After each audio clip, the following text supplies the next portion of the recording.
আসসালামু আলাইকুম গাইজ, মুই আজগো কি করছি জানেন? সমুদ্রেতে গেছি, সমুদ্রের ধারে যাইয়া সমুদ্র থেকে ইলিশ মাছ ধরে লই আইছি আর গলদা চিংড়ি ধরে লই আইছি।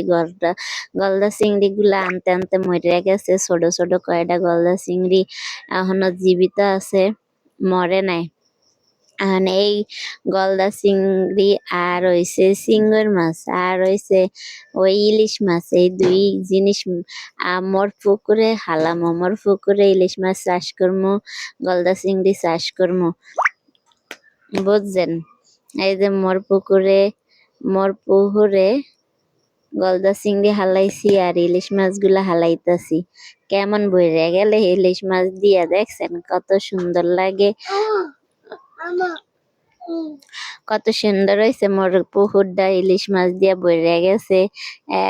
ওই হামুকও আছে লগে, যে হামুক চিনেন, যেটা শামুক বলে, ওই হামুকও আছে লগে।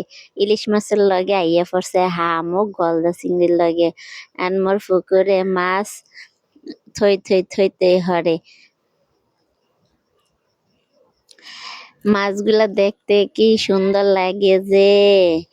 মোর পুকুরে যে প্রথমবার ইলিশ মাছ ছাড়ছি, এটা মুই কল্পনা করতে পারি না যে ওই সমুদ্র দিয়া ইলিশ মাছ ধরে আনতে পারমু আর ছাড়তে পারমু। এটা মোর ভাগ্য, ভাগ্যর কারণেই মুই এরকম পারছি। ভাগ্যের কারণেই মোর এই মাছ ধরে আনতে পারছি, নাইলে তো পারতাম না।